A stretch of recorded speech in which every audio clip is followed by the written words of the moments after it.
hospitalidad es algo muy importante en muchas culturas, pero la manera de expresarla puede variar según la cultura. Y por ejemplo, en mi país, en Inglaterra, es muy típico que si vas a visitar a alguien, cuando entras por la puerta, casi al instante te preguntarán si quieres un té. Pues no para juzgar a las distintas culturas, pero para ver que nos entendemos, a ver si podéis levantar la mano y si en tu cultura es normal ofrecerle a alguien cuando llega una bebida. Y levantar si es normal ofrecerle algo para comer, un tentempié. Y si es normal ofrecerle un versículo de la Biblia. Pues puede parecer una pregunta muy rara, pero entenderéis por qué la he hecho cuando vemos nuestro pasaje de hoy. El versículo principal que vamos a mirar es Filipenses 2, versículo 16, pero vamos a empezar leyendo en el versículo 12. Filipenses capítulo 2, a partir del versículo 12.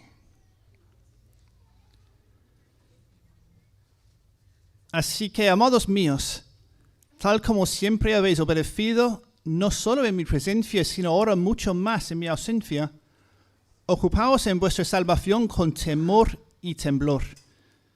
Porque Dios es quien obra en vosotros tanto el querer como el hacer para su beneplácito. Haced todas las cosas sin murmuraciones ni discusiones, para que seáis irreprensibles y sencillos, hijos de Dios sin tacha en medio de una generación torcida y perversa, en medio de la cual resplandecéis como luminares en el mundo, sosteniendo firmemente la palabra de vida. Puede que la traducción que tienes difiere un poco ahí en el versículo 16. Incluso hay algunas versiones que ponen una nota marginal que hay más de una manera de entender lo que pone ahí. Así que la que he leído dice sosteniendo firmemente la palabra de Dios. Y esa es una interpretación muy posible. Pero el mismo verbo se utiliza también para hablar de la hospitalidad. De cuando un anfitrión ofrece a su invitado algo de comida o de bebida. Así que algunas traducciones ponen ofreciendo la palabra de vida. Y normalmente cuando hay más de una interpretación posible del idioma original, buscas cuál tiene más sentido en el contexto en el que se encuentra. Pero las dos interpretaciones tienen sentido en el contexto de Filipenses. Incluso se apoyan el uno al otro. Así que creo que en vez de preguntar cuál es la interpretación correcta, lo que debemos hacer es aplicar las dos interpretaciones, ver cómo se aplican a nuestras vidas. Cuando Paul ha predicado hace un par de semanas sobre los versículos 12 a 15, ha usado una versión que pone sosteniendo firmemente. Y eso tiene sentido en el contexto que estaba hablando de la obediencia. Que ese tema se encuentra por lo menos en versículo 8, hace bastante. Y es un tema importante de Filipenses. Pues, ¿cómo vamos a obedecer a Dios si no sabemos lo que exige? ¿Cómo vamos a seguir el ejemplo de Cristo, como nos pide Pablo, si no sabemos cuál era su ejemplo? ¿Y cómo nos enteramos de las exigencias de Dios y del ejemplo de Cristo? Por la Biblia, por la palabra de Dios. Y la frase que utiliza aquí Pablo es la palabra de vida. Porque el mensaje del Evangelio nos dice cómo encontrar, cómo tener vida eterna. Y nos dice también cómo vivir esa vida eterna. No solo nos dice cómo ser salvos, sino también cómo agradar a Dios. Cómo encontrar su voluntad. Así que tiene mucho sentido hablar de agarrar la palabra en un contexto de obediencia. En Hechos 3, Pablo y Juan van al templo y ahí en la puerta hay un cojo que les pide limosna. Y Pedro le dice, míranos. Y luego el verbo que utiliza para describir lo que hace él es también este mismo verbo. Algunas traducciones ponen los miró atentamente. Otras, los prestó su atención. Y tiene algo del mismo sentido de agarrar. La palabra de Dios es algo para prestar la atención. Es algo para leer o para escuchar, pidiendo que el Espíritu Santo nos lo dirija al corazón para que lo apliquemos. Es lo que nos ha dado Dios para entender lo que quiere para nosotros. Y además del ejemplo de Jesucristo que nos da para seguir, nos da ejemplos malos como advertencia. En versículo 14 aquí, cuando dice de hacer todo sin murmuraciones ni discusiones, pues si no captas la referencia ahí, en casa puedes leer Éxodo, a partir del capítulo 12 más o menos hasta el final, solo costará un par de horas, y verás que Israel, después de salir de Egipto, después de dejar de ser esclavos, murmuraban contra Dios. Decían, nos ha sacado aquí al desierto para matarnos. ¿Cómo puede ser?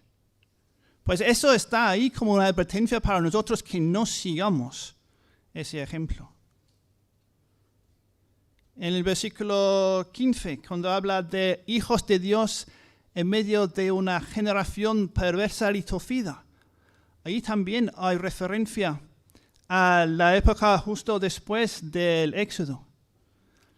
Es de Deuteronomio 32:5, que también lo puedes mirar en casa, y viene en medio de una profecía de Moisés de que Israel abandonará a Dios.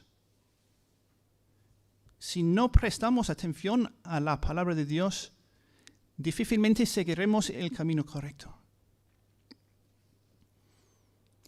Y un aspecto importante del propósito de Dios para Israel que no cumplía muy bien era el de ser luz a las naciones.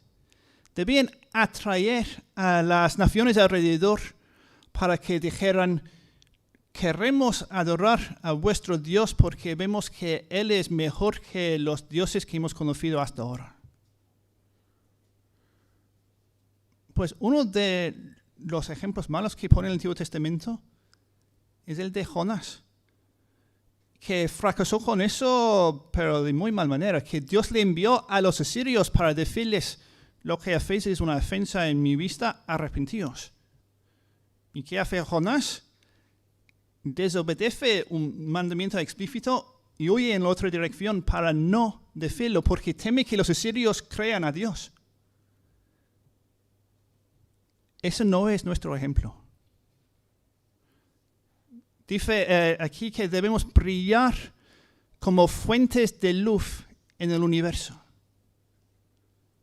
Debemos no solo atraer a la gente, no solo ser distintos, sino también guiarles, mostrarles cuál es el camino. Isaías 60 habla de que las naciones vendrán a tu luz. Pues cuando la gente ve que somos distintos, cuando la gente se acerca para preguntar, ¿cómo es que podés tener paz y gozo cuando lo estás pasando muy mal, por lo que veo? En persecución, después de la muerte de seres queridos, ¿cómo podéis tener gozo y paz? ¿Estás preparado para contestar? ¿Puedes explicarles la obra de Dios en tu vida?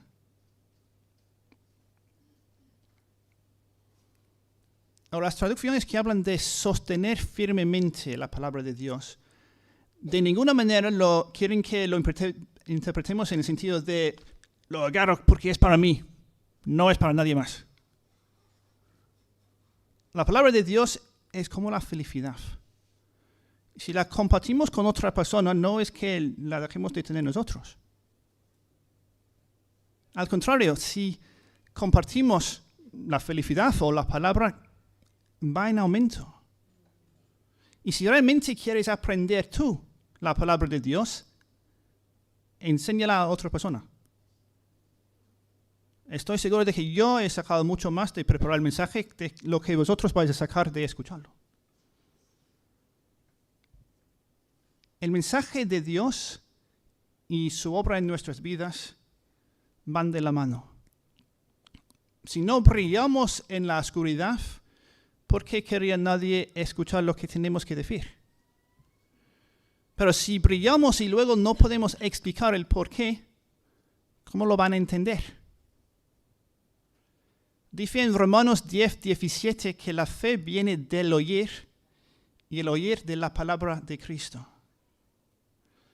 Así que nos toca compartir la palabra cuando tengamos oportunidad. Y no solo compartir, pero orar para que los oyentes realmente oigan. Para que entre en el cerebro y para que el Espíritu Santo lo utilice para cambiar su pensamiento. Y hay un matiz importante. Si la gente nota una diferencia en nosotros y pregunta, pues no hay mejor oportunidad para hablar de Dios, ¿verdad? Pero si interpretamos este verbo en el sentido del anfitrión que ofrece comida o bebida a su huésped, ¿quién toma la iniciativa ahí? Cuando llega alguien a tu casa, ¿esperas a que diga, ¿me das un vaso de agua? ¿O le dices, ¿quieres tomar algo? Esperar que la gente nos haga preguntas, podríamos decirlo, evangelismo pasivo. Bueno, debemos hacerlo, sí. Pero es muy cómodo solo hacer eso y nunca tomar la iniciativa nosotros. Es más obediente tomar la iniciativa nosotros, entender el deber que tenemos de compartir con los demás y buscar oportunidades, pedir a Dios oportunidades y aprovechar las oportunidades. Ahora, antes de dejar muy atrás el himno a Cristo del capítulo 2 de Filipenses, quiero cumplir con una promesa que hice en mi primer mensaje de esta serie en noviembre. Que hablé entonces de las sectas que se llaman cristianas, pero que rechazan un elemento tan fundamental como el que Jesucristo es Dios. Dirán que era un hombre muy especial, pero de ahí no pasan.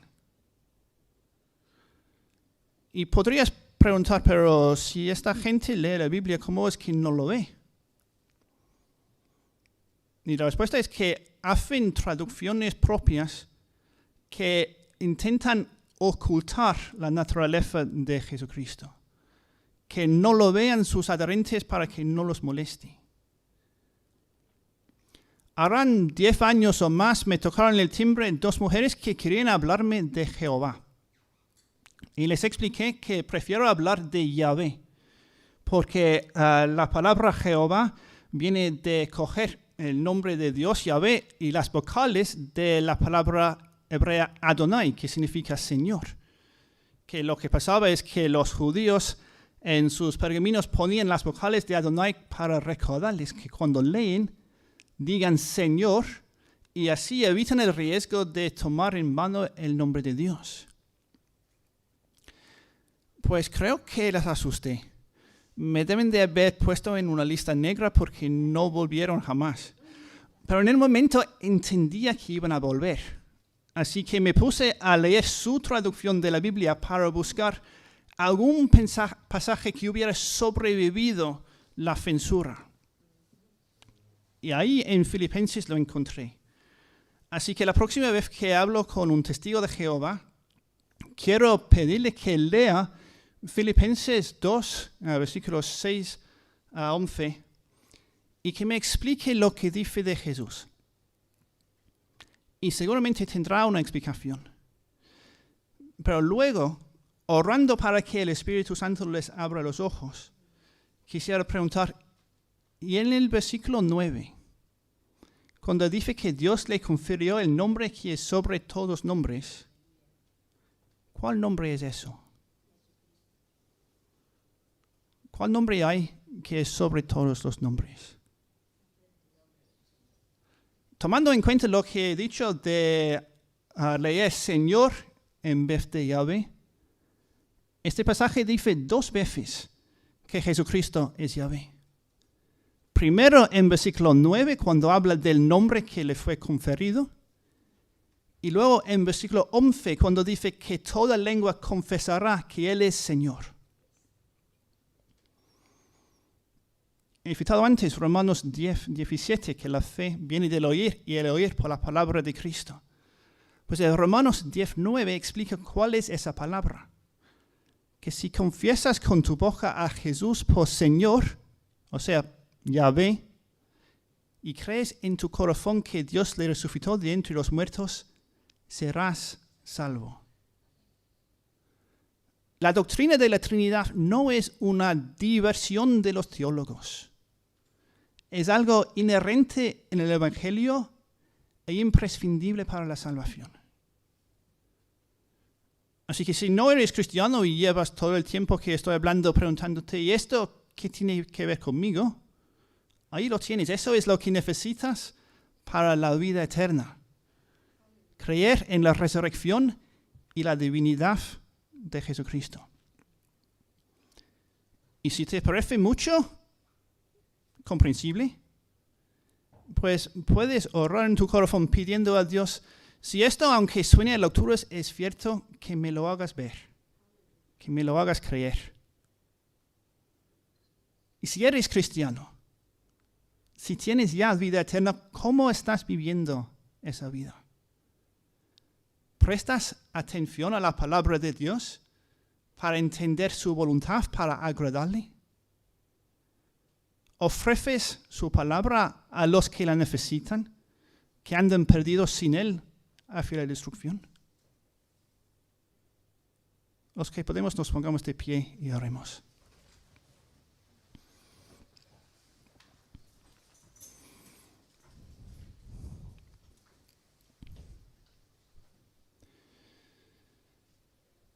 Gracias, Dios, por hacer brillar tu luz en este mundo. Gracias por permitirnos ver quién eres, lo que quieres de nosotros, lo que necesitamos hacer para volver a tener relación contigo, que la rompimos por nuestro pecado. Gracias, Jesús, por la salvación que ofreces libremente. Ayúdanos no solo a aprovechar la salvación para entrar en la vida eterna, pero luego vivir la vida en plenitud que tú prometes. Buscar cómo agradar a Dios. Colaborar con el Espíritu Santo para caminar en el camino correcto, para vivir vidas que dan gloria a nuestro Padre. Y ayúdanos a compartir con los demás, no solo a esperar a que nos hagan preguntas, sino también a buscar y a ver y a aprovechar las oportunidades que das para contar a los demás de tu amor, de tu gracia, de tu obra en nuestra vida y de tu deseo de que ellos también te lleguen a conocer. Utilízanos, Señor, como herramientas para traer aquí tu reino y tu gloria. Amén. Si quieres oración